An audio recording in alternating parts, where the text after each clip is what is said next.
I don't know. I don't know. Um, so yeah, moving right along because I don't know. The last thing we want to talk about, and I think this is interesting from a bigger, grander standpoint, Mm-hmm. is the film Iron Lung. It is based on a video game, and it was completely produced by a YouTuber, uh, Markiplier or Markiplier. I think I'm saying this name right. Sorry if I'm not fans. I know he has a lot of fans. What I found interesting was that it's not. It wasn't pushed by a major studio. He funded it completely, and this past weekend, it made an estimate of 8.9 million on Friday, and it's on track to make around 17 or 10 to 17 million.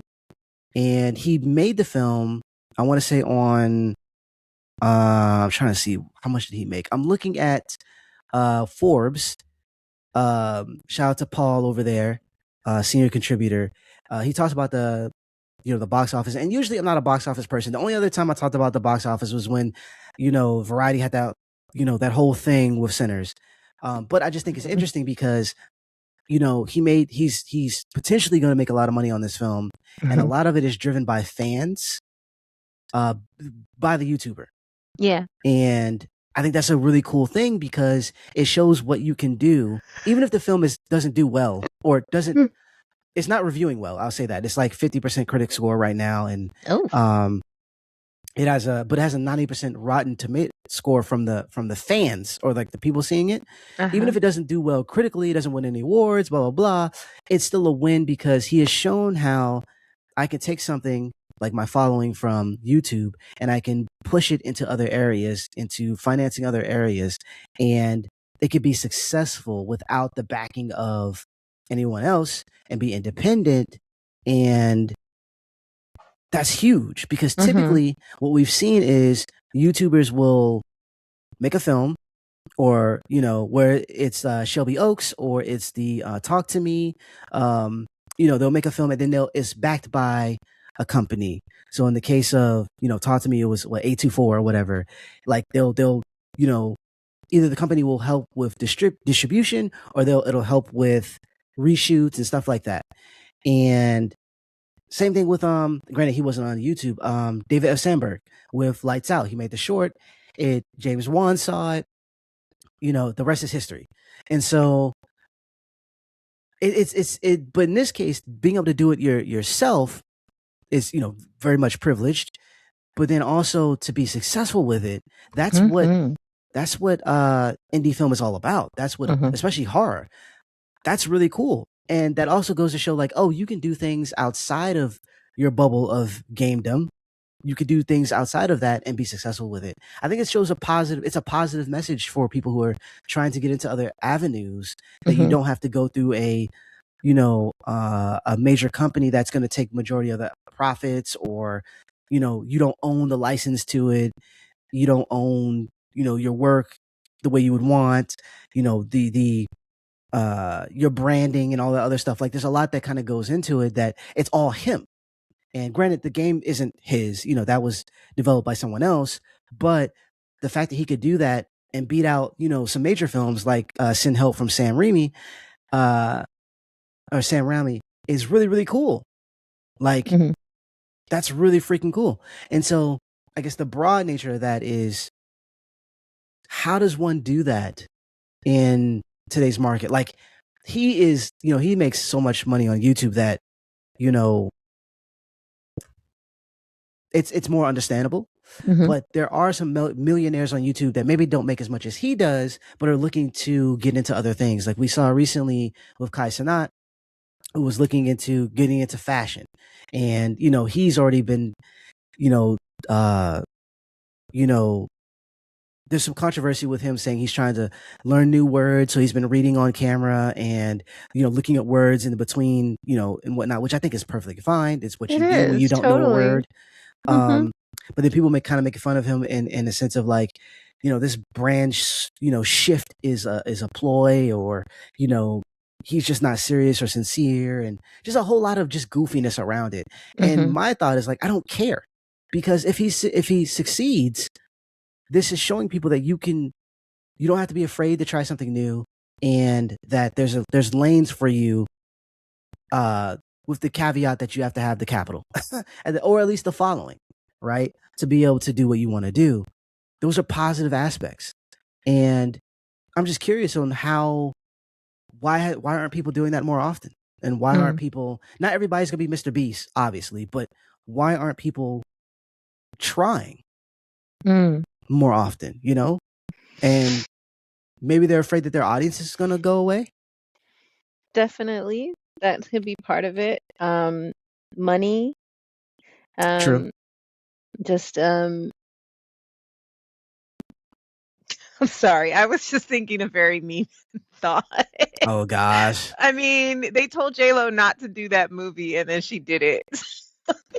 What was it called? It doesn't matter. Self-funded. Was it Jilly? Not Geely. No, it's. I think they said don't do that either. But no, the one that she did recently, the one that Danceicle. Oh, yeah, I know what you're talking about. Yeah. Yeah, that was like self-funded project. Like, I Yeah. don't. So there's that. It could fail miserably, and you get no return on investment. Right. The embarrassment of it failing miserably and not getting return on investment, and people being like, "Oh, are you like $50 million poor now?" Type thing. There's that. True. There's just the, "Oh, I'd like to do this thing, but I just don't know how. I'd like to do this other thing, but um, or the exact comment like you said, where people are like, it's not genuine because it's like, sometimes you'll see a celebrity all of a sudden doing a NyQuil commercial, and you're like, aren't you an actor? Like, you're an actor of the movie, of the film. Why are you in a NyQuil commercial? That's weird, type thing. Right. Or somebody who is an actor or something like that, and then next thing you know, you see them selling real estate. You're like, huh? Like, no, people Yeah, like, what don't. do you know about real estate, dog? Like, Right. People don't trust you. They don't think you're okay. serious when you decide to do other things. And the sad thing is you could just be ADHD like me. Like, so it's a but I think that um especially with the economy not being stable, and if you are, I'm not going to say no YouTuber just got their stuff overnight. Like, people worked hard for years. Like, look, Jackie Aina was doing videos for like 10 years before she actually got famous, like, for real. So, Yeah.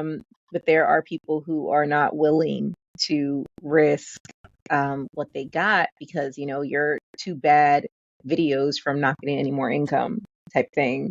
That's how some people might feel, even though, I mean, you might get revenue royalties or something. But I think, here's an example. A lot of the Sims creators have decided to pivot because um, they don't mess with EA anymore. Like, they decided that they're not going to mess with EA anymore because it got bought by the Saudis and the Kushners. And Okay. so That makes they're, sense. yeah. So some people, is it like, are they scrambling to find something else to do? But some people are like, okay, well, I'm going to play other games because I was always a gamer and I played other games. So I'm just going to focus on these other games. Um, and, but when you make mad money off the Sims content, when It's hard to pivot. it's really hard. It's like a rubber band. You're going to keep going back to what makes you money, because if all of a sudden you decide to stop making these videos, and you're like, well, let me go do something else, and you don't have the following, like the people who are following you are not following you to watch that other thing. That's true. I guess for me, then I would say, because it'd be different if I guess I see that a little bit more in Kai's Mhm, scenario, because he wants to go into fashion. And mhm, so, because his attention is being pulled away, will he stop making certain videos? And I think mhm, that could affect his money, definitely. mhm, But for me, I was thinking more so like for instance, Markiplier doesn't have to, like, if he's making movies, when he comes back to streaming, he could just Hmm. continue to do that.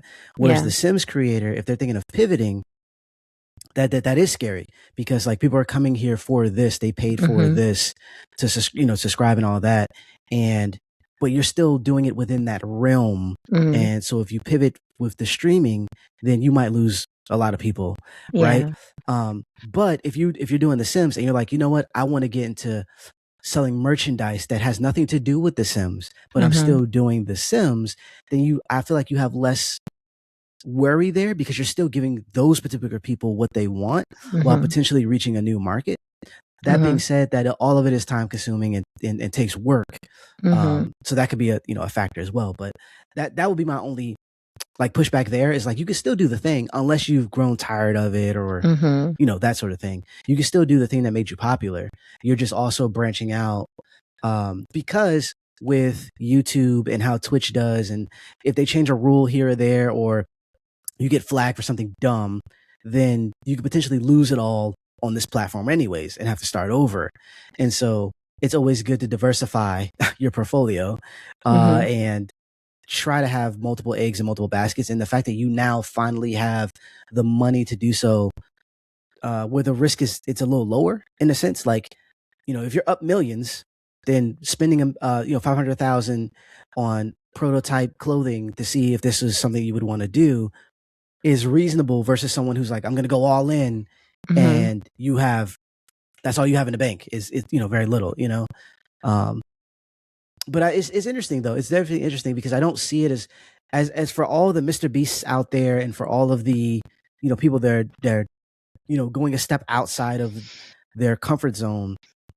We have a lot of people who are just like, I'm just going to stay here. I'm just going to keep doing Uh-huh. this. This is making me a lot of money, and at the most I'll have and I can't say that to be true, but let's say like RDC, they have DreamCon coming Hmm. up. They are able to get a lot of creators and stuff that comes to this place and potentially spend money. They have an event every year, right?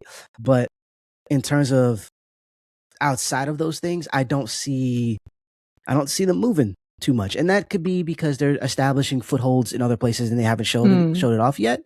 But I'm like, if anything, this should be a wake up call for a lot, that hey, I didn't, the way I thought you had to do it, you don't.